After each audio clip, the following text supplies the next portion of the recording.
What up, 716 Buffalo, New York? It's your boy Eccell, okay? And I just jumped off the porch with Dirty Glove Bastard. Yeah. East side of Buffalo, I reside. Head up, head down, no eye to eye. Always cooking up beef, we like to fry, get it drunk. All right, so we got Eccell off the porch with us today. Okay, it's your boy Eccell, man. I appreciate y'all having me today. Yeah, appreciate you coming all the way down for this, man.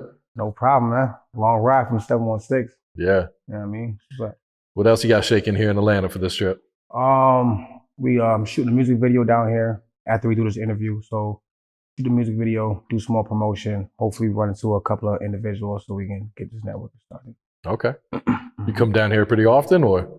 This is I believe my second time coming down here. Okay. First time was a good experience. I wanted to come down here again, but unfortunately we wrapped up in this pandemic stuff. Yeah. But this is Atlanta. They don't care about the pandemic right Yeah, now. I see. But you know, the craziest thing though to me is like, damn, like how y'all open, but shit is closed early. Like that's crazy. I'm like, oh, stuff closed early. I'm like, that's crazy. I'm like, y'all still closed there. You know? But you know, we get to enjoy ourselves. Yeah. So what's life like in Buffalo these days? Varies. It depends on what type of lifestyle you live in. So we can go in different directions with that one. But as far as myself, I'm enjoying life. You know, a few obstacles I done endured in the past. So this is compared to nothing. This is nothing. It's just got to learn to maneuver around it. You know, adjust. Yeah. Mm-hmm. Yeah, and you're from East Buffalo. How's the East side side? of Buffalo, Dotenberg, man. So how's the East side compared to the rest of the city? East side of Buffalo compared to the rest of the city is more so like you can say the heart of the city of Buffalo, New York, because that's where the most population is, you know, and Buffalo, New York is gentrified. You know, we have your Italians, you have your Polish, you have your Germans, and you got your African Americans, you got your Puerto Ricans, and the Africans and stuff like that. But where we from, they categorize us as African Americans. So that part, it's fun at times, you know. It get crazy too, you know, like any other regular neighborhood, you know, when you have limited options, opportunities. Mm-hmm. So besides that, though, it's cool though, you know, it's cool. Yeah. Yeah, I enjoy it. Whatever, the good and the bad, it's whatever. Yeah. At what age would you say you jumped off the porch? I jumped off the porch, I believe, no exaggeration, I believe it was about 13, between the 13 and a 15-year-old bracket, when you start to learn things on how to jump off the porch, you know what I mean, and why you're jumping off the porch.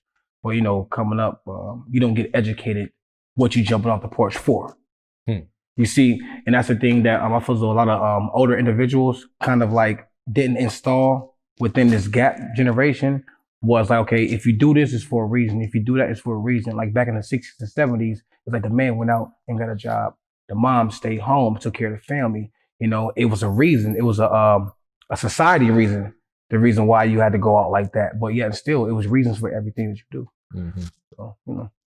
So do you have any family members or big homies out there to kind of guide you when you jumped off? I had some big homies around, you know, and I kind of like to say that I was just shown things. I wasn't educated.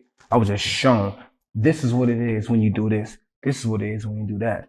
But it wasn't more so like, okay, when you get money, stash it for this. If this happened, put away for this. Or if this situation right here, then you'll be able to get some gravel under when you slip. It wasn't that type of thing. It was just like, yo, listen, this life right here can bring you all this. But it's not saying that, okay, on the flip side, the positive side, the part you're going to enjoy is the part that you're not going to enjoy. And that's the part that never got spoken about. You see?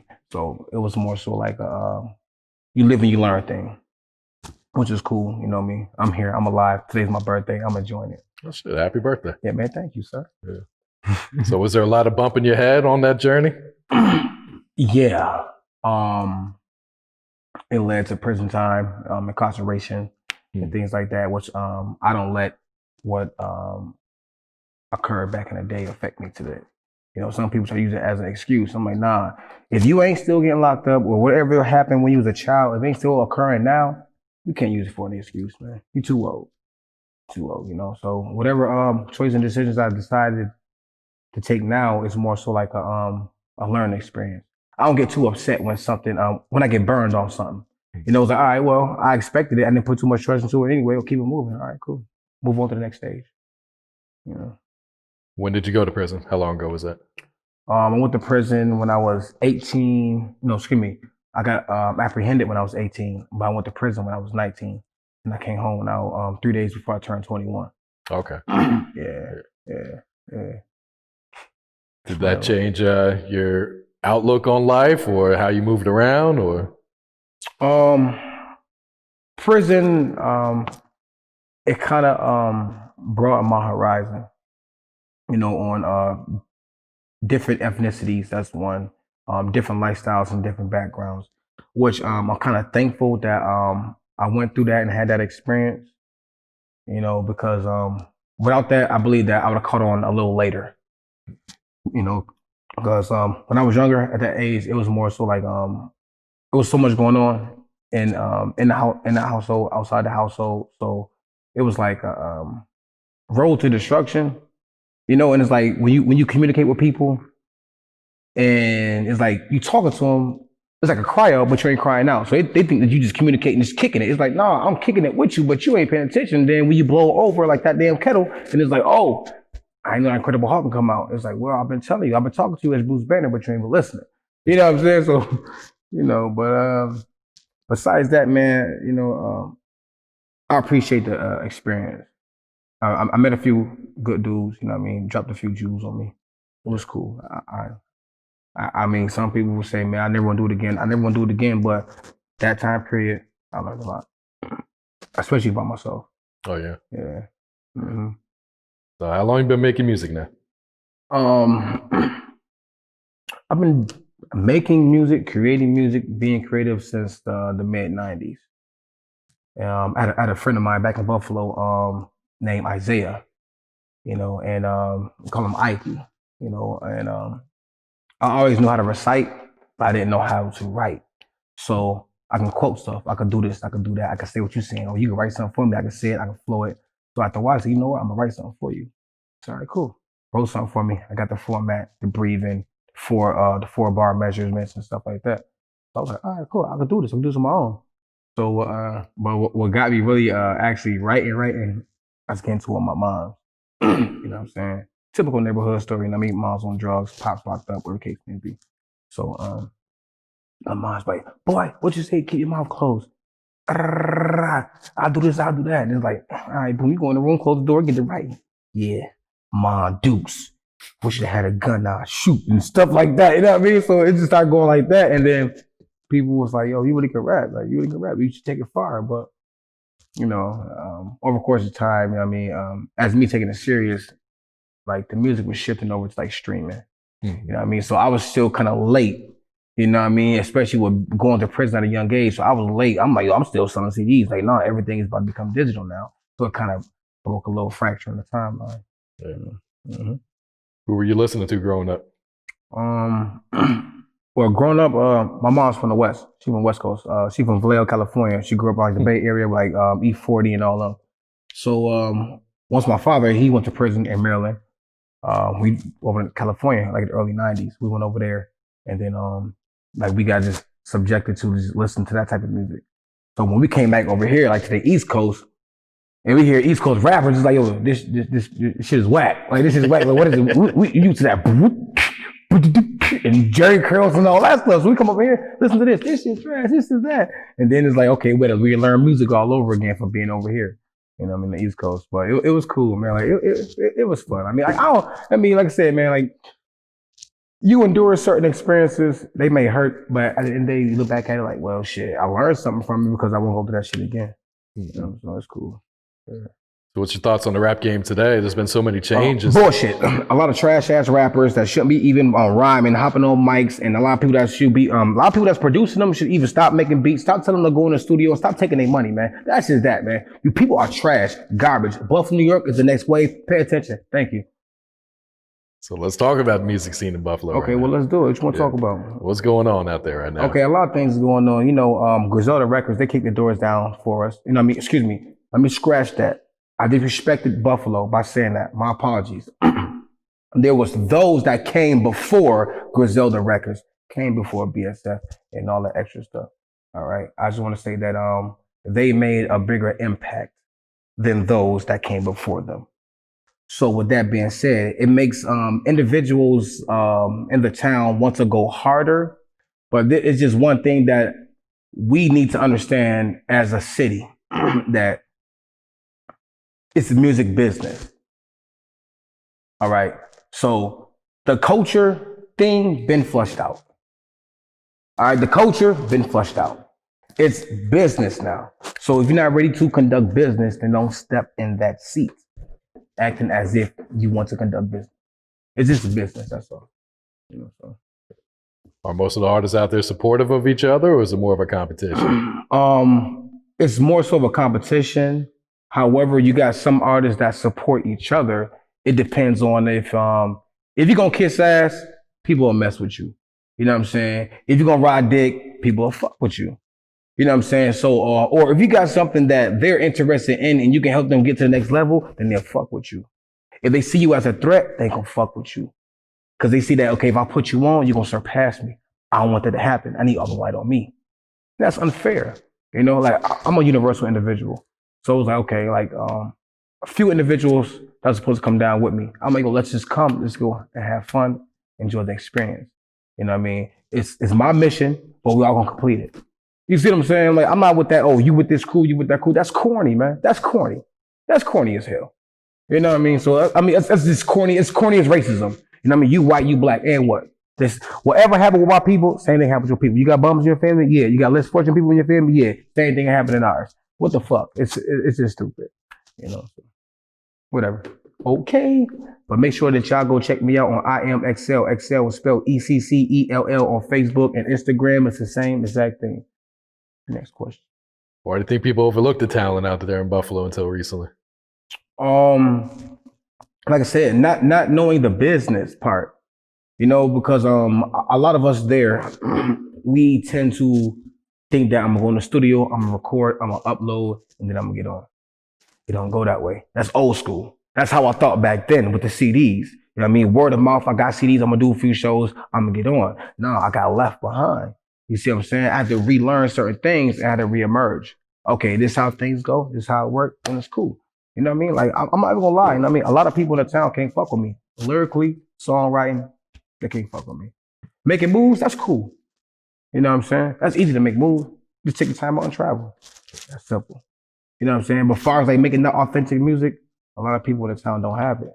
You know what I mean? That's another thing why we get overseen too. Because there's so much BS music that we make. You know what I'm saying? Like, I'm not gonna categorize, I'm not gonna just shit on my city like that, you know what I mean? But we do our thing, but you know what I'm saying? Like, we need to find our own identity. And that's the ultimate thing of our whole city, like we don't have our own identity, you know? And then people want to categorize, oh, the Buffalo music scene sounds like Griselda. No, the fuck it don't. It don't sound like Griselda. You know what I'm saying? And I know them personally, but it don't sound like Griselda. Period. It is what it is, you know? I think people need to open their eyes, open their ears, and really tap into the music scene. You know what I mean? There's a lot of people that don't even push their music or not even on that sound better than people that's on. You know? But like I said, though, they ain't gonna come back and grab because you're gonna exceed. Do you feel like fans of this new generation even respect lyricism? I believe they starting to again because there's a time period when it was just like jingles and sing-alongs and stuff like that, which is cool. You know what I mean? Like it's all right to have that different type of music, but don't over flood. You see what I'm saying? Like, man, don't do a 40 days and 40 nights and just flush everything away. Like, that's corny. Like, that's corny. You know, but I believe that like a lot of new rappers, I think they family members. I think that people family members because they trash. You know what I mean? You get in there, I'm popping pills, percent. It's like you're not, first of all, you're not you. Like I said again, it's the music business, but you're not you. You're somebody else. But it's all right to be somebody else, but still be you. You see what I'm saying?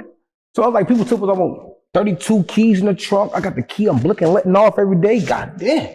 You ain't got nan case? You ain't got nothing. No domestic violence, no nothing. No, you know, come on, man. Come on, man. You ain't got a parking ticket, no nothing illegal. Shut the fuck up. So do you get a lot of support in Buffalo? Man, you know what? It's like this, man. To answer that question, I have supportive members. You know what I'm saying? But as far as like ultimate popularity as of supportive, no, I can't put my name on that. No, I cannot. I can't stamp that. But individuals know what it is. Like I said before, there's one other situations where it's that I know you are Propel or Exceed, so I would try to keep over. I'm gonna see what you do, and then I'm gonna hop on your wave once I see you get the ride. Nah, this beach closed, player. This beach closed, man. I already got people over here, man. Go ahead, you all right? You know what I'm saying, I'll come join you, but you can't join me. You know, it is what it is. You know what I mean, they recognize early, or you get the late end mistake. Talk to us about this single, Wild Boys. Wild Boys represents Buffalo, New York. It's a 716 anthem. So Wild Boys, basically, it tells and explains all genres and levels of individuals and a status as far as like, okay, some people are comfortable with being less fortunate. Some people aren't. Some people look at an individual that's working at McDonald's. You know what I'm saying? Some people will give a cold shoulder to somebody that's a doctor. You see what I'm saying? So like, it's different, many outlooks on how you can view individuals in Buffalo and how the lifestyle is, and a lot of things is out of ignorance because, like I said, it's that gap. When a lot of things hit, the elders didn't know how to deal with things. You got some that slipped through the cracks. You know what I'm saying? That's mentally strong. So some let their emotions supersede their intelligence, and then now, okay, you slip into a state where that is a depression thing, or you become stressed out and you want to escape, but you got other people behind you that's looking at you, that's dependent on you. You see what I'm saying? So I believe that once certain individuals caught that wave, they didn't know how to ride. And then that messes up the lesser generation also. So now it's like, okay, well, you got some individuals that's trying to ride that propelling wave. And then the individual that you left behind you gonna look at you like, oh, you didn't change now when you're doing the right thing. I never changed. I just woke up. That's all. How's the feedback been on that single? The feedback been great, yo. I'm not even gonna lie. Like Wild Boys, I made Wild Boys for me. I didn't expect for it to get the response that it got, but I'm grateful and I'm thankful that it has. It's been on the local radio station numerous times. Every weekend they play or they email me, yo, your song going on there, your song on there. I'm like, all right, cool. It was featured on Hip Hop Forever, which is a platform over there in UK. It was featured on Independent Dope, which is a platform that's located here. So it's doing good. I want to push it more because, like I said before, those that have that status and that platform, putting on for the city. I'm not taking nothing from them, but like Atlanta have an anthem, California got an anthem, New York, everybody has an anthem. We always don't have an anthem. So I'm like, you know what? Let me jump in this boat. Let me take this ride. Let me be the sacrifice. Y'all want to stole me for it? That's cool. I appreciate it. You love me for it? That's cool. I love you for it. Ain't nothing personal. I saw you just dropped a freestyle for Rubberbands and Weight. Right. Who originally rapped on that song? Benny the Butcher. Oh, okay. Yeah, and y'all go check that out on YouTube. Eccell, Eccell. I gotta keep spelling it for y'all because I don't want y'all to misspell it. But yeah, man, that freestyle is phenomenal. And I'm speaking as a third party. Eccell, the freestyle was phenomenal. Like, it was good, man. Very, very to the point. A lot of people think that I was taking shots at BSF, but I wasn't at all. I wasn't dissing them, you know what I mean? Like, they rap about cocaine and drugs and guns and stuff like that. Well, let me do my thing. Are you working on a new project right now? Of course, always. I'm working on the Wild Boys 2. And the first Wild Boys was more like a commercial vibe, but the Wild Boys 2 is gonna be real gritty. Y'all want to hear that Buffalo sound, which I categorize it as a Buffalo sound? Then that's cool. I got you with that. Yeah. Who are some of the producers you've been working with on the new project? Well, the new single, he's a local producer named Skills. The individual that produced the first one, his name was Rolex for Demonic Tunes. He stays in Alabama. He has connections with Buffalo also. So he came up here a couple years ago, and I met him, and he did a beat for my track called "Don't Get It Twisted." And had a whole song, the video, I did a music video also, and Don't Get It Twisted, it came because an individual, he stole my car. So I had $4,000 in armrest. I'm going to get a truck. So he stole my car. I go to the neighborhood store everybody go to, right there on Cortland and Delaware. And the guy like, I got some live for you. I'm like, nah, I'm good. Go in the store, come back out, car gone. So I'm like, did a tow truck come get me real fast? Like, was I parked illegally? Like what just happened? You see what I'm saying? So I was like, all right. So individual that I know from the neighborhood, he came up to me like, yo, Eccell, what's going on? I explained to him what happened. He gave me the dude name. Got some word on him, got some leads on him, and then at a later time, he had got what he deserved. And then at a later date, he got some more what he deserved. Because, you know what I'm saying? But besides that, you know, it was cool. But yeah, Don't Get It Twisted. He produced Don't Get It Twisted. And then I say, yo, send me some beats. And this was at the time where I was gearing up to do a single release. So he sent me that track, and I had the Wild Boys beat for like 2 years. 2 years straight. And I'm like, yo, what I'm gonna do with it? I'm like, I like it, I love it, what I'm gonna do with it? I just kept going over and over. And I said, all right, this is what I'm gonna do. And I released it, you know, so. And then, the Wild Boys 2, that's the next follow-up, but that's locally based, that's produced. You know what I mean? I wanna show that people in the town, we got talent. You know what I mean? We're not only just rappers, you know, or singers, so-called people that's from Buffalo, and we can do beats also. You know what I mean? Like, Buffalo has a lot of talent, you know what I mean? It's just, I feel like a lot of people should come there, like, not even just to look at the city or how it looks, just like, okay, I'm here for business, I'm looking for talent. That's just that. You're gonna find a lot. Yeah. You're gonna find a lot. Yeah. So you got this YouTube series called Chase the Bag. Yeah, Chase the Bag is serious. Oh man, that's crazy. Yo, my man Fo Ocho in the back, he was in the series. Chase the Bag is serious. You know what I mean? Yeah, that's crazy. Yo, that was a good experience. It was a couple of guys from the hood. I wrapped them up, not from my neighborhood, but from a different neighborhood. A couple of individuals. I'm like, oh, you know what? I got an idea. Y'all ain't doing nothing. I got the camera. I got the laptop. Let's get creative. All right. So, like, no exaggeration. Both series is all freestyle. Nothing is written. And so we got the camera. Yeah, all right. You stand over there. You look like this. Okay. Here's the line. MF, you did this. You piggyback off it. All right. You piggyback off that. You piggyback off it. Okay, that's a story. Then that's when we go by. Okay, y'all get physical. And like, that's how it was. Everything was freestyle. Like the first episode, I was on all the characters I was in there. I was on top of them. Yo, come on. 1 o'clock in the morning, 2 o'clock in the morning, 3 o'clock in the morning. Yo, 5 o'clock in the morning, 2 in the afternoon. Man, I'm sleepy, man. I'm trapping. I'm on the block. You on the block? Oh, yeah. Well, I'm about to come to you on the block then. And then we're going to get to filming. And that's how that thing happened right there. Episode 2, they was on me about episode 2 because they seen the response to episode 1 got. I swear, Epic of Love, I predicted about 250 views. Man, that joint went to 1,200 views the first week. I was like, what's going on here? Like, what's going on? You know, we did part two. We dropped part 2 like 3-4 months later. You know, and then we tended like a lot of the individuals, like one dude that was in the first episode was just crazy. I mean, it's sad to say, but he ended up getting killed. You know, like 2 days right after we filmed it, it was like, yo, this is like some real life movie story shit. Like, I'm like, it was crazy. Another individual, he moved to North Carolina. One dude ended up getting locked up. So we did episode 2. Look, we had to remix the whole episode. Like I wasn't even supposed to be involved. Episode 2, I was like, yo, you know what? Check this out, man. We gotta do something different. And then that's why I became the detective. It got hilarious.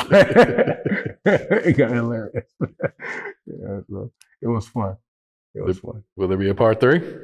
We tried to do a part 3, and part 3 was gonna be so crazy. Like we had footage and everything, but some individuals, it just wasn't right timing. I'm just gonna put it like that. It just wasn't right timing. You know, it just wasn't right timing. I mean, hopefully we can move on and do something different, you know, and complete the projects, but you know. You want to get into more acting soon? Oh yeah, I was just in the new movie Conflicted, which is Buffalo based too. It starred Benny the Butcher, West Side Gun, Jay Holiday, Michael Rappaport, They just aired it out here. I believe it was in August or it was July, something like that. And we just they did a viewing back in Buffalo too. I believe it was a Memorial Weekend. So that movie. So make sure y'all go check out the Conflicted movie. It should be on Amazon Prime soon, but they have other movies which is called The Pure Series and Hunger Pangs also. But Conflicted, you gotta see me. I play this character named Marcus. I get chumped in the beginning, but I expose my hand in the middle of that movie. Like, I ain't going for it. It's good. But the movie called Conflicted. Y'all want to see any behind the scenes, you can follow the page. It's Conflicted, the movie. It's Conflicted _ the movie on Instagram. Straight Buffalo based. Buffalo. Yeah. All right, what else you got working on? I'm focused on dropping probably a 6 or 7 song E or LP next year. Like I said, I still want to promote Wild Boys. I'm gonna drop Wild Boys 2. Wild Boys 2 is kind of gonna be bigger than Wild Boys 1. I'm really gonna put in more work with Wild Boys 2. Drop the EP or LP probably late August or early September. Okay. Yeah, just trying to just lay the bricks down, build it up. So yeah. Any shout outs before we wrap it up? Yes. First of all, I want to shout out myself, Eccell. Second of all, I want to shout out myself, Eccell. And then shit. Third of all, I want to shout out myself, me and I. Y'all can follow me on any social media. Facebook is I am Eccell. Eccell is properly spelled Eccell. Instagram is the same thing. I am Eccell. Twitter, Eccell. TikTok, Eccell. YouTube, Eccell. What I'm trying to do in life is just Eccell. I'm trying to be far better than and rise to the top. And make sure you go check out Wild Boys on YouTube. Okay. East side of Buffalo, I reside. Head up, head down, no eye to eye. Always cooking up beef, we like to fry. Getting drunk when we're low and we're getting high. 30 bros, all frost.